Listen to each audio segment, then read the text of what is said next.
Hello again, commanders. The first part of my journey saw me travel from Colonia, then to the top of the galactic core, and then finally down towards Sagittarius A, and the space station at Explorer's Anchorage.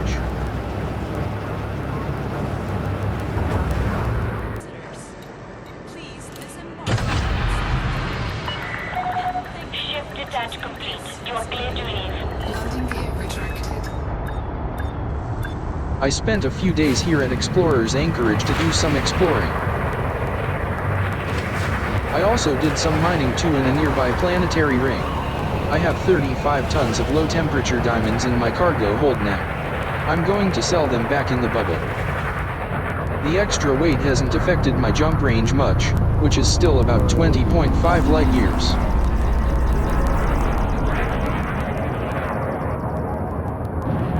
I am now ready to leave for the next part of my journey. I have decided to explore an area of space just below the core. Frameshift drive charging.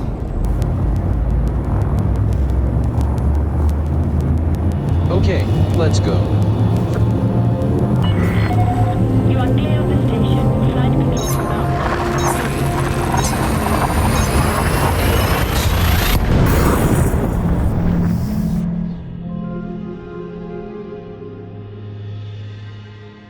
From Explorer's Anchorage, I traveled 190 light-years straight down to the Gwynny, IP-B, C2-6819 system. Once I was there, I started to spread outwards to cover as many nearby systems as I could, as you can see by the visited systems on the galaxy map. This actually took longer to do than I first thought. After visiting all those systems, what did I find? Well, not much actually. I found this system of 5 stars. At first glance there was nothing special about it. However, when I looked at the orbits on Orrery, I saw that most of the stars' orbits met at some points. Now, I am no expert in orbits, but from this data, I could imagine that the stars would, at some point in the future, either get very close to one another, or actually collide. If that's true, then it would be great to see. Here's 2 of them with orbit lines turned on. Next up is this planetary ring. On the system map it seems just like any other ring. Once at the planet though, I couldn't see it. The ring was so sparse, that it was difficult to see with the naked eye. It wasn't until I switched to analysis mode and mapped it, that it finally became visible. Even when really close to the ring, I still couldn't see it until I switched to analysis mode.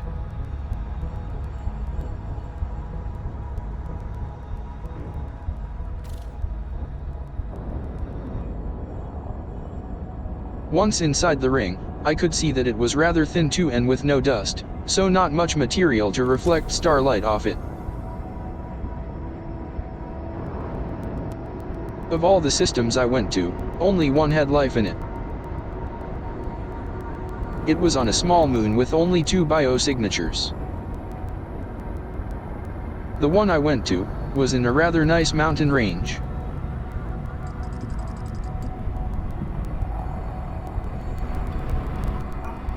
It turned out to be just roseous sinuous tubers. After this rather disappointing search for something remotely interesting, I decided to plot a route back to the bubble. It was over 25,000 light-years away, so I had to travel in stages. So after plotting a course for a system about 10,000 light-years away, I started on my journey. After just 2 jumps, I came across this Earth-like world. Oh, what I wouldn't do to be able to land down there, take my helmet off and breathe some proper fresh air, instead of this ship's recycled air that's been through the CO2 scrubbers hundreds of times. Next up was this gas giant with a very large outer ring, as shown on the orrery. The larger outer ring must have been very loose because I could not actually find it. The main inner ring had some nice overlapping hotspots. In this system, the first moon of the second planet was very close to its ring, as you can see. It also had several biosignatures too. The life forms were just sinuous tubers. Here is another Earth-like world.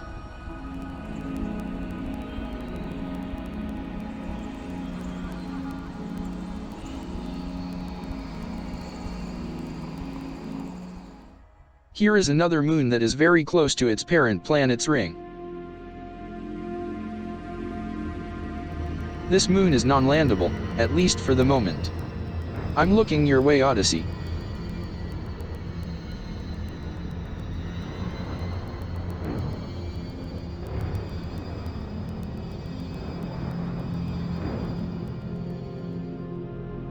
Also, the ring of the gas giant was moving quite fast.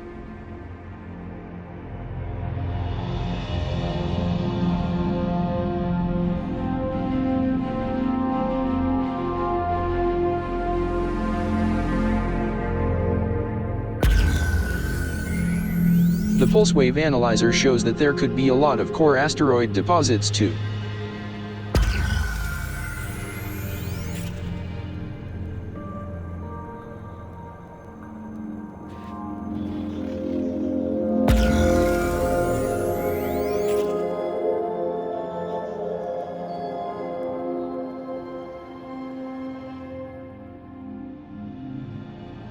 Here is yet another Earth-like world.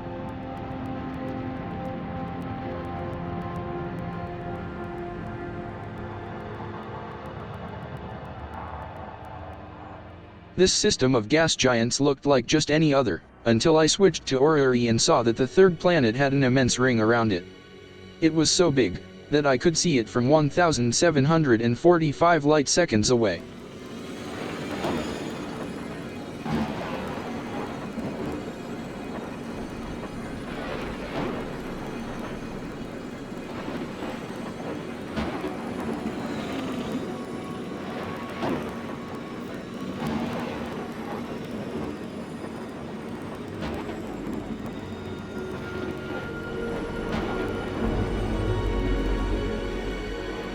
Even when I got to the outer edge of the big ring, the gas giant was still over 15 light seconds away.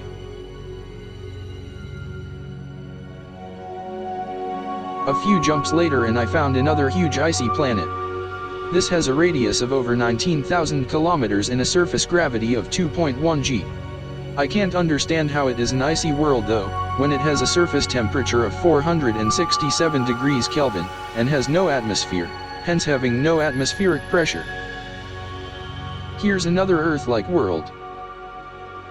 These planets really ought to be populated. Here is yet another big double-ringed planet. Again, I only noticed it by looking at the orrery.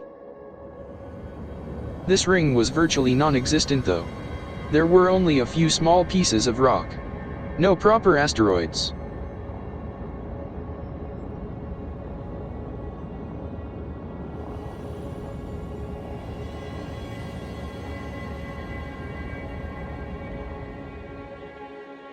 Oh look, another Earth-like world. I did like seeing the detail on the massive ice sheet that forms the North Polar Cap, and the way the sunlight reflected off the surface of the ice.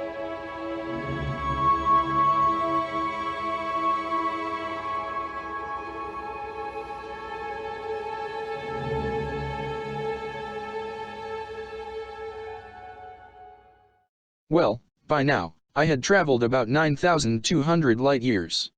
I was starting to grow weary and getting a bit bored.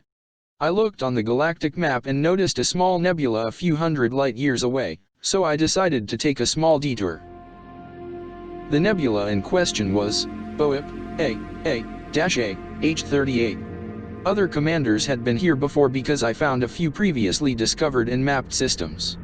I didn't find anything of interest in the nebula, but then I didn't really stick around to explore it fully. I did find one moon that had life on it, but it was just common bark mounds.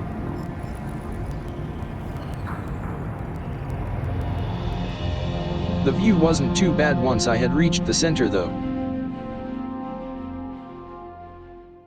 Going back to my galactic map, I saw that I still had at least 16,000 light years to go before reaching the bubble. It looked so daunting. I was starting to get a bit of space sickness and cabin fever from being cooped up in my ship for so long. I needed to get out and stretch my legs. Odyssey will solve that, once it arrives. In the meantime, I needed to find somewhere to dock. My ship needed some repairs too. Plus I needed to see something man-made. Anything would have done. Apart from the busy station at Explorer's Anchorage, I hadn't seen another single ship since leaving Colonia. It can get very lonely out in the black. Anyway, on the galactic map, I saw that there was a fleet carrier 1,921 light-years away. It was the DSSA, Void Crusaders, which was deployed as part of the Deep Space Support Array. So I plotted a route for it, and left the nebula behind me. On the way I came across this planet, with life on it. I was going to just continue on, but I decided to check it out. I'm glad that I did, because I found space pumpkins. I had never found these before, so it was a first for me.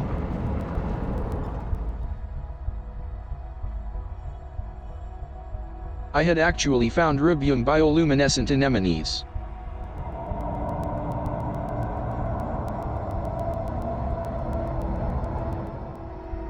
After taking off from the planet, I saw that it had a 2G gravity, so I thought I'd have a bit of fun.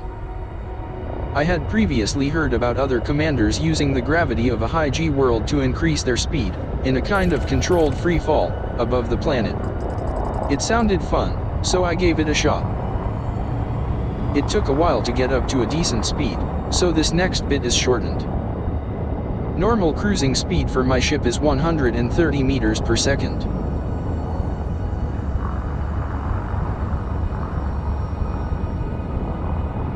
Okay, my speed is increasing.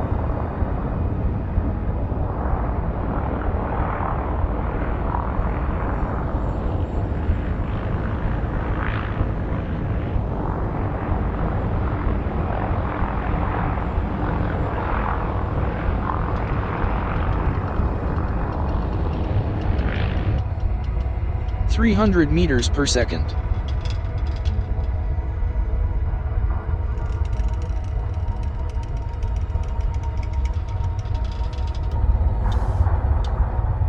740 meters per second.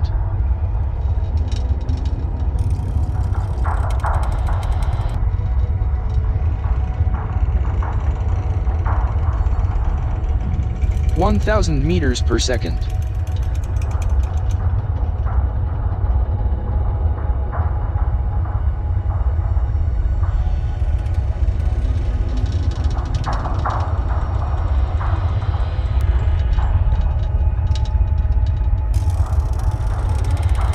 1,200 meters per second.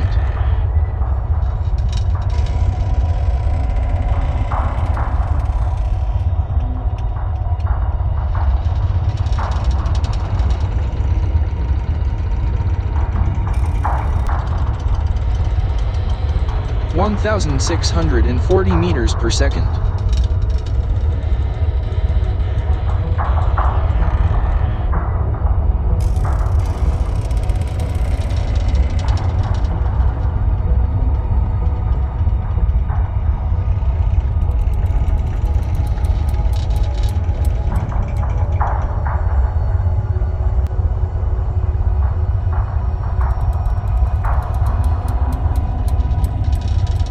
1,800 meters per second.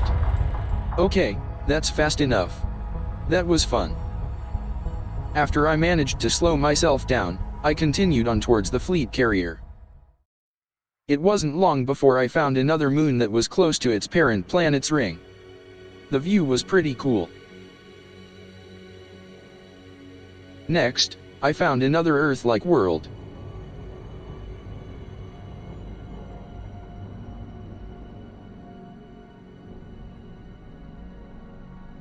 Eventually I reached the system that the fleet carrier was in. Its main star was a Type A supergiant. This is the first one I've seen. There was also a very small moon, only 148 kilometers in radius. I'm pretty sure that it's the smallest moon that I've seen so far.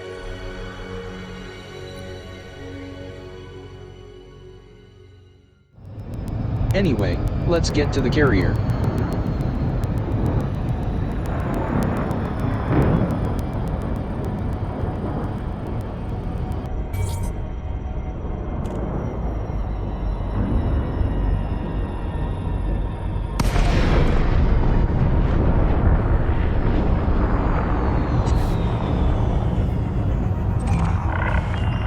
Hello, Commander.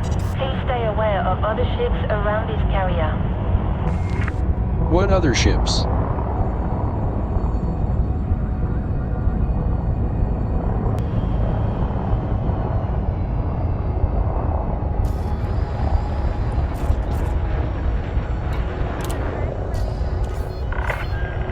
Access granted.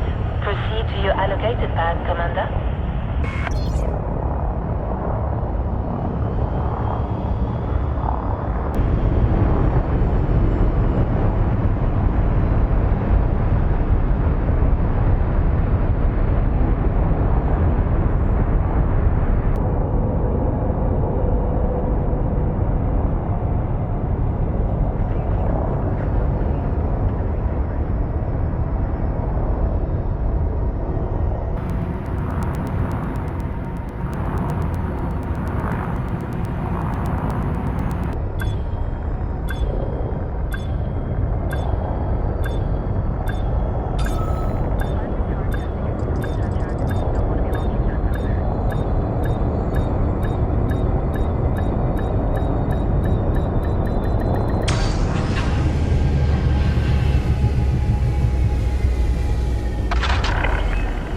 Landing successful. Solid approach. Our services are at your disposal. I'm glad I'm finally here. I can now sell all my universal cartographic data, repair my ship and then get some much needed R&R.